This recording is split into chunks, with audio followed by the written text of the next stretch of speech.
closing statement lagi Mbak Wiwi, jangan ditutup dulu. Baik, paparannya ya. Ditutup dulu paparannya ya. Baik, ya silakan. Baik, terima kasih Mbak Wiwi. Nanti kita lanjutkan dengan tanya jawab. Mudah-mudahan bisa memperdalam apa yang tadi Ibu Wiwi sampaikan. Ada 3 penanya yang sudah kami bacakan di chat. Yang pertama, pertanyaan kepada Ibu Nurhayati. Saya bacakan ya Bu. Dari Ibu Endang Dwi Lestari. Assalamualaikum Bu Nurhayati. Saya tertarik dengan sharing yang Ibu sampaikan di awal pendirian Paragon. Apa yang mendorong Ibu untuk mantap keluar dari perusahaan multinasional tempat Ibu bekerja sebelumnya, dan Ibu mantap dan yakin untuk memproduksi produk kosmetik sendiri? Apa juga yang membuat Ibu mantap untuk memproduksi produk kosmetik halal? Padahal pada tahun 90-an produk kosmetik halal ini belum menjadi tren. Ini pertanyaan kepada Ibu Dwi Lestari. Dari Ibu Dwi Lestari kepada Ibu Nurhayati. Ya, lanjut pertanyaan yang kedua. Nanti sekalian saya minta pemateri untuk menjawab. Pertanyaan kedua kepada Ibu Femi. Ibu Femi, saya Isra Wahyuni dari UMKM bidang kuliner tentang bola ubi ungu lumer. Nah, semenjak pandemi, usaha ini menjadi sumber utama keuangan keluarga kami. Saat ini kami masih saja bekerja dengan ibu saya, namun saya merasa kesulitan untuk mengurus keluarga, terutama dalam mendampingi dan mendidik anak saya yang masih kelas 2 SD. Menurut Ibu, bagaimana seharusnya saya sebagai ibu dan pelaku usaha bersikap, dan bagaimanakah yang harus kami dahulukan antara dua kepentingan tersebut? Ini kepada Ibu Femi. Pertanyaan yang ketiga dari Ibu Maria Fitria. Assalamualaikum Yunda yang dirahmati Allah. Salam kenal. Saya Marisa, alumni Biwati Mesir. Sekarang berdomisili di Tangerang. Ingin bertanya kepada para narasumber yang ada di sini. Seperti kita ketahui bahwa seorang suami dan istri memiliki fitrah keayahbundaan. Bagaimana menyikapi pola pikir di masyarakat yang beranggapan bahwa istri yang berkarir berarti meninggalkan fitrahnya, atau memang benar begitu adanya? Terima kasih. Pertanyaan yang ketiga ini kepada Ibu Wiryaningsih. Demikian Ibu, silakan saya beri kesempatan kepada Ibu Nurhayati untuk menjawab. Ya, terima kasih. Apa yang menyebabkan saya mantap ya? Pertama, bangun usaha. Jadi sebetulnya saya itu sebetulnya kan bisa membuat, tidak tidak pengalaman menjual. Tapi saya waktu itu saya kurang bonek aja lah istilahnya, bonek. Jadi saya merasa kalau saya buat bagus, insya Allah pasti terjual gitu kan. Tetapi memang awalnya saya sebetulnya diketawain sama teman-teman saya. Karena saya termasuk orang istilahnya kutu buku lah, rajin waktu kuliah ya, makanya saya lulus terbaik itu. Masa sih kamu bisa jualan kosmetik, katanya. Kamu bisa buat tapi kamu pasti nggak bisa jual. Tapi benar saya nggak bisa jual, terus terang. Jadi tapi kenapa saya buat ya saya pikir sih ya saya buat dengan kecil-kecilan. Jadi makanya kita bikin usaha itu kecil-kecilan. Jadi risikonya juga kecil. Saya memang kan ada suami yang backup ya, jadi suami masih bekerja. Dan saya udah punya rumah dan punya mobil, jadi itu modalnya sih. Jadi kita sudah ada modal dulu lah kecil gitu ya. Dan kemudian akhirnya memang saya nggak bisa jualan. Nah itu yang perlunya kita silaturahmi. Akhirnya tetangga saya yang bantu jualan. Dia karena pernah kerja di salon, kemudian jualkan, akhirnya ya bisa sukses. Tuh. Dan yang kedua, kok yakin menjual produk halal ya? Nah sebetulnya juga sama dengan yang pertama. Saya juga diketawain sama kenalan saya, mana ada sih produk muslim yang sukses katanya gitu ya. Di tahun 95 itu kan memang ya belum ada produk itu. Tapi bagi saya kan nggak ada pilihan waktu itu ya, karena mungkin saya bersaing dengan produk-produk yang sudah ada gitu ya, kan saya mulai dari kecil. Jadi bagi saya ya bismillah aja. Tapi memang cerita tadi gagal juga kan, gagal juga pertama. Tapi bagi saya dicoba lagi. Nah ya akhirnya dicoba, ya kemudian dapat direct selling, multi level. Nah alhamdulillah ya berkembang, kemudian diperbaiki. Jadi intinya kalau dalam perjalanan ini kita nyoba sekecil mungkin, ikhtiar terus. Ya insya Allah ada kemudahan dari Allah, itu saya rasa sih dalam perjalanan ini. Saya sebetulnya bukan orang yang hebat juga, tetapi kebawa saja. Tapi alhamdulillah anak-anak saya juga bisa. Jadi kata kuncinya kita harus belajar terus-menerus, kolaborasi, ikhtiar, insya Allah ada kemudahan dari Allah. Itu sih kata kuncinya. Ya. Mungkin mudah-mudahan sudah menjawab. Ya. Terima kasih Bu Nurhayati. Selanjutnya Ibu Femi, silakan. Terima kasih moderator. Kok saya ingin mendengarkan ini lagi ya Bu, apa namanya itu tadi bukan kunci apa namanya tadi yang Ibu ucapkan di awal tadi, setiap pembicara Ibu memberikan apa tadi kok saya pantun. Ya Allah, pantun. Iya Bu. Lupa. Iya. Pinter bikin pantun ya, kreatif banget loh. Saya susah kalau bikin pantun. Bu Hanif ini paling jagoan. Jadi tadi ada pertanyaan dari siapa ya Bu? Ibu tadi ya, Ibu muda tentunya ya. Iya. Yang bingung mengutamakan yang mana ini, anaknya masih kecil, usia 2 tahun. Sementara beliaunya ini juga harus tetap berusaha supaya apa namanya itu ketahanan ekonomi itu juga terus terjaga. Tapi anak ini butuh betul karena masih 2 tahun loh Bu. Dia ini butuh betul perhatian dari ibu ya. Jadi 1000 hari pertama kehidupan, kok 2 tahun itu masih masuk di 1000 hari pertama kehidupan. Jadi mohon di sela-sela kegiatan ibu berjualan holu ubi lumer tadi yang tentunya lezat ya.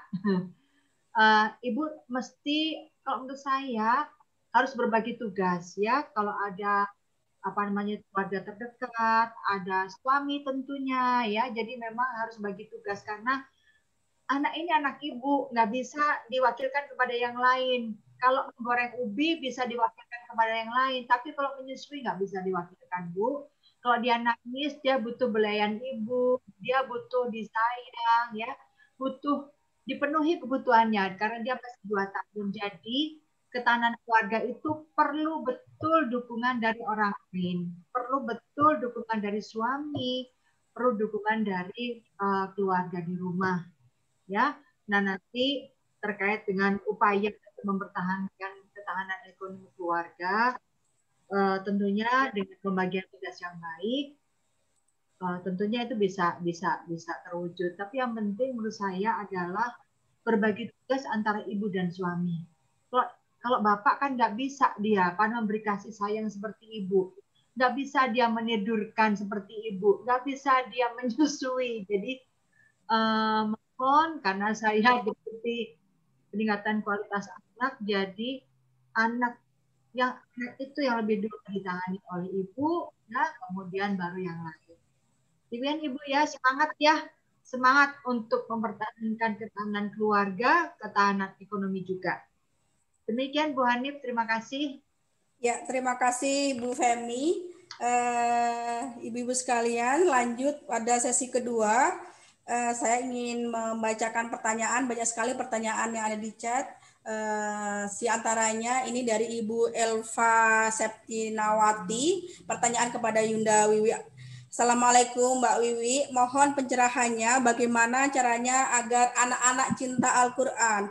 Saya ingin sekali tiap hari anak-anak bertilawah.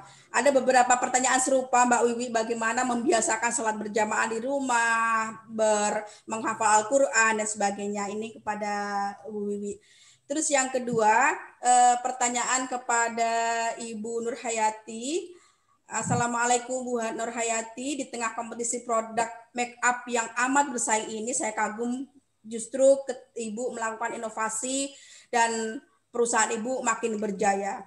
Apa kira-kira kiat Ibu di tengah kompetitor yang ketat dan sejauh ini seperti apa pencapaian yang telah Ibu raih?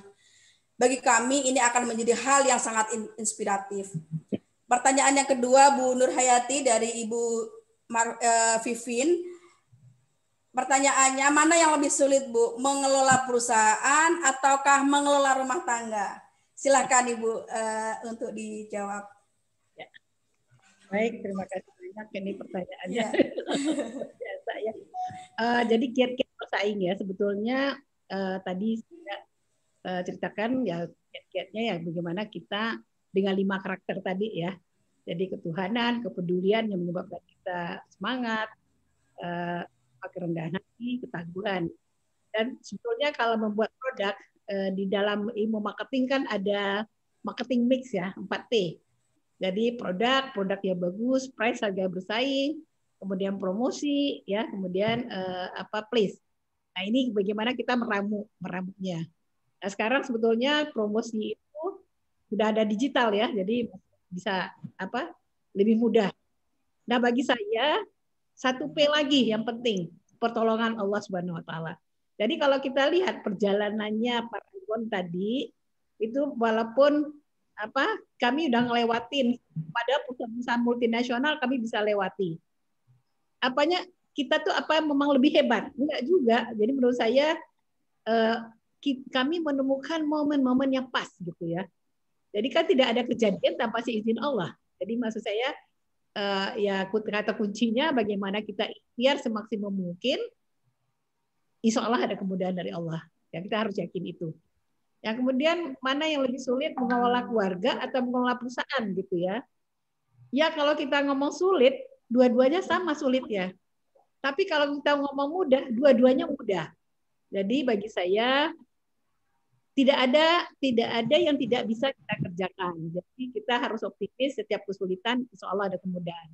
Itu yang saya rasakan, bagaimana kita misalnya komunikasi dengan suami, pastilah nggak mungkin lah suami istri nggak cocok terus juga enggak. Gimana kita begitu juga dengan anak-anak. Jadi makanya tadi begitu anak-anak gabung, pasti ada yang perbedaan-perbedaan. Nah, tetapi kami bagaimana punya tujuan yang sama. Ya, tujuan kami adalah hidup bermakna. Jadi, makanya saya bilang sama anak-anak, gimana kita coba satukan tujuan. Tujuan kita adalah hidup bermakna. Tujuan kita bagaimana bermanfaat untuk orang banyak. Nah, mudah-mudahan dengan tujuan yang sama, kita bermanfaat untuk orang banyak. Jadi tujuan kita bukan cari uang. Kalau tujuan kita cari uang, wah pasti ribut. Tapi kalau tujuan kita bagaimana bermanfaat untuk orang banyak, insya Allah keributan-keributan itu bisa kita selesaikan. Jadi itu yang kata kuncinya sebetulnya sama saja, bagi saya sulitnya sama, mudahnya juga sama.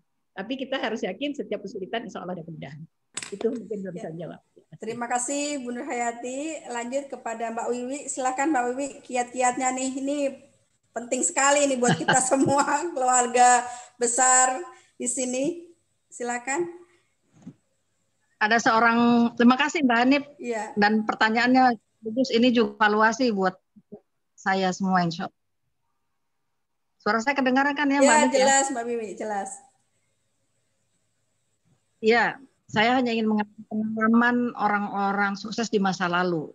Itu ada 5 prinsip dalam proses pendidikan keluarga itu. Yang pertama keteladanan.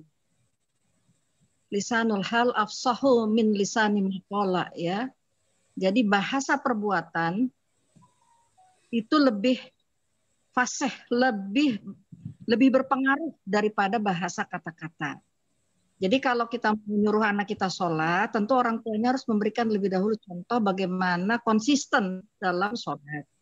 Kalau ingin menjadikan anak-anak kita ahli masjid, ya berarti harus dia melihat bagaimana orang tuanya juga dekat kehidupannya bersama di masjid.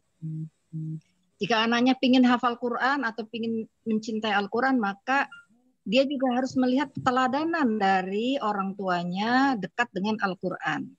Itu prinsip yang pertama, keteladanan. Makanya Rasulullah SAW sebagai guru kita dalam kehidupan itu memberikan langsung contoh. Sebagaimana yang lisan disebutkan, innama bu'istu liutammima makarimal akhlak. Jadi diutusnya Rasulullah itu untuk menyempurnakan akhlak manusia. Dan beliau menjadi contoh langsung, menjadi guru peradaban buat kita. kalau kita tarik ini dalam proses pendidikan di rumah, maka orang tua harus menjadi teladan. Kalau dia mau pingin anaknya yang jujur, tidak menjadi koruptor, ya, menjadi betul-betul, dia harus dimulai dari orang tuanya juga yang jujur antara perbuatan dengan kata-katanya. Yang kedua, setelah keteladanan itu adalah nasihat. Ya, nasihat secara lisan. Jadi kalau ada sesuatu yang enggak lurus, ditegur secara lisan, ya. Yang ketiga, dengan pembiasaan tadi, ya. Kalau kita belajar ilmu psikologi pendidikan itu, ya, anak 0 sampai 7 tahun itulah disebut masa peniru yang baik.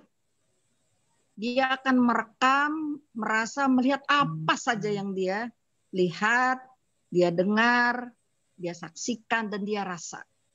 Karena itu, pembiasaan ini menjadi sesuatu yang niscaya. Jadi kalau kita pingin anak-anak kita mulai sholat dari umur 7 tahun atau dari 10 tahun sesuai dengan perintah Nabi, maka sejak mulai anak sudah mulai bisa jalan, dia harus diajak, dikasih mukena, dikasih sejadah. Kalau kita kepingin anak sudah mulai lancar baca Quran, maka tiap hari diajarkan bacaan-bacaan Al-Quran, diperdengarkan. Itu yang ketiga. Yang keempat, cerita-cerita dengan kisah-kisah. Supaya anak-anak kita juga punya di otaknya itu punya rekaman gitu, connect antara nilai yang dia terima dengan praktek. Kalau konteks kita sebagai Muslim yang hidup di Indonesia seperti yang kita terima dulu lah doktrin di PII, ya, pelajar Islam Indonesia. Kita ini Islam yang hidup di Indonesia, artinya betul-betul juga harus memahami konteks gitu, ya. Ceritakanlah sejarah para pahlawan kita di masa lalu yang mereka menjadi teladan. Ada Buya Hamka, ada Cut Nyadin, ada Kartini, dan seterusnya. Ini bagian dari kisah-kisah, ya, menghidupkan dalam keluarga kita. Supaya mereka punya model. Sebenarnya nilai Islam yang mau kita ajarkan modelnya siapa sih? Nilai Pancasila yang mau kita tanamkan siapa sih modelnya sih? Kalau kita sebut modelnya. Nah, begitulah. Cerita-cerita ini penting. Yang terakhir adalah memberikan reward, ya, hadiah. Dahulukan hadiah daripada celaan. Ya. Dahulukan, misalnya anak kita umur 5 tahun latihan bawa piring, bawa gelas, pecah 1, jangan langsung dimarahin, tapi dia udah bawa 9 kali, nggak pernah diberi penghargaan misalnya. Itu contoh-contoh. Nah, jadi intinya cuma proses pendidikan kita, mulailah dari visi orang tua ingin dibawa kemana keluarga kita. Itu harus ada yang jelas, kesamaan suami istri melangkah kompak, ya, cita-cita itu tidak berselisih, jangan sampai suaminya A, istrinya B. Juga yang perlu Mbak Hanif ada suasana rumah, betul-betul harus dibangun seperti apa yang kita inginkan. Wallahu a'lam. Cukup ya, ini saya buru-buru jawabnya karena waktunya udah sempit. Baik. Terima kasih Bu Wiwi atas penjelasannya.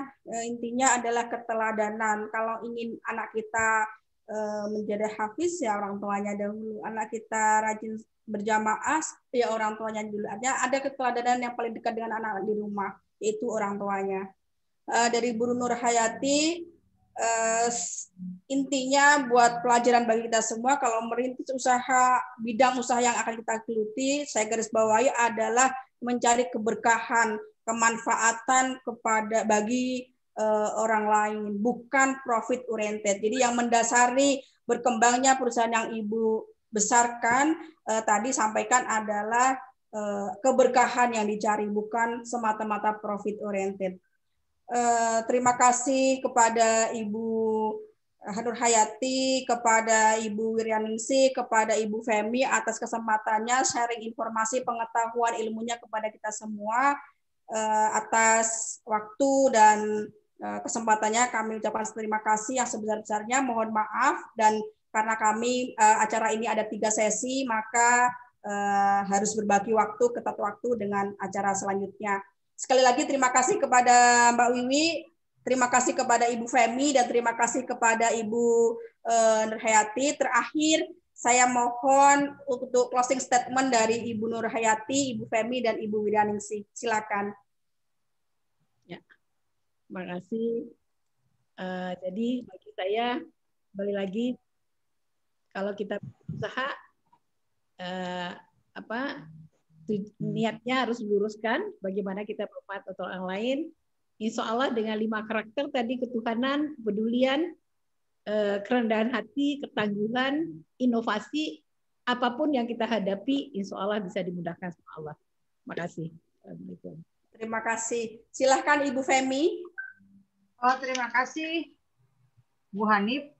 Jadi saya ingin menguatkan kembali apa yang ada di dalam Mars PI tadi, ya. Mudah-mudahan dengan berdasarkan Quran dan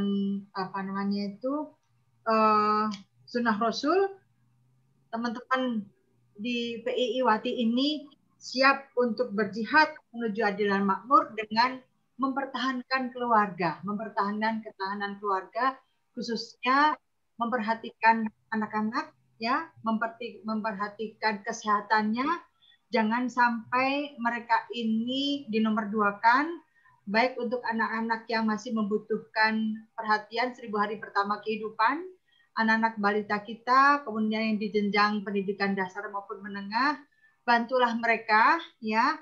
Mohon bersabar dalam situasi pandemi COVID ini, ya, dan juga jaga suami supaya suami-suami ini juga mau bergotong royong melaksanakan kehidupan keluarga, ya, bersama-sama menjadi keluarga sakinah, mawaddah dan warahmah.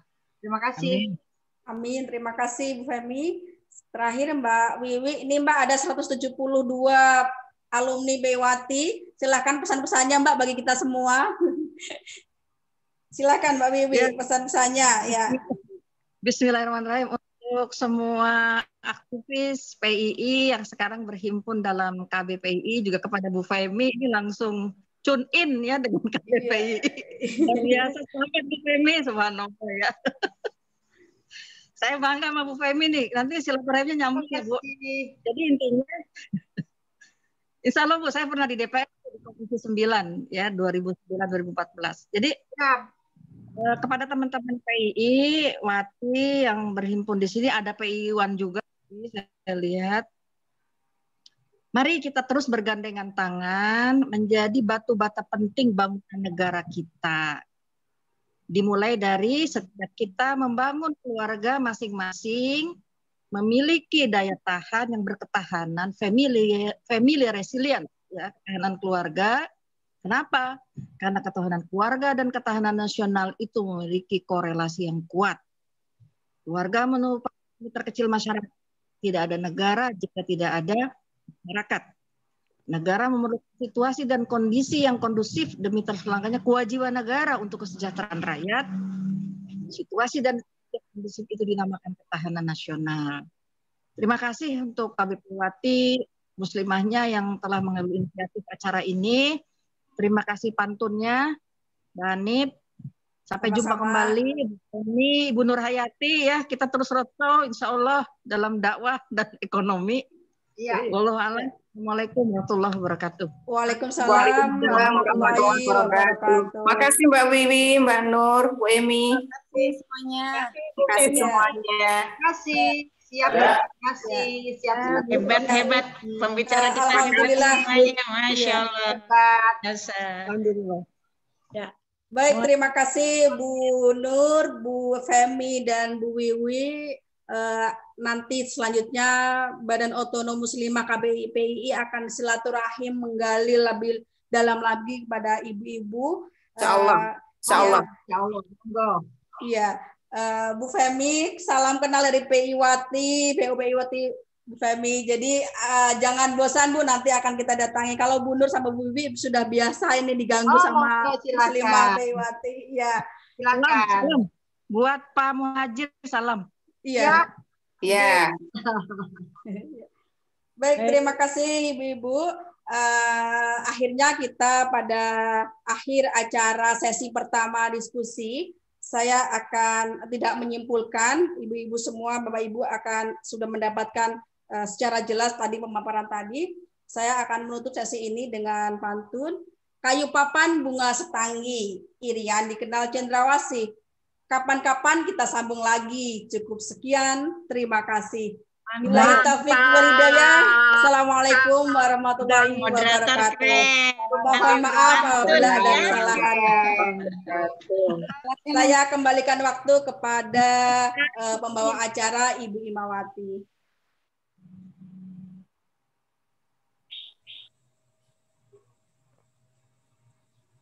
Mbak Vivian Langsung ke saya ya, langsung Iya. aja ya. Oke. Baik, langsung saja kepada Bu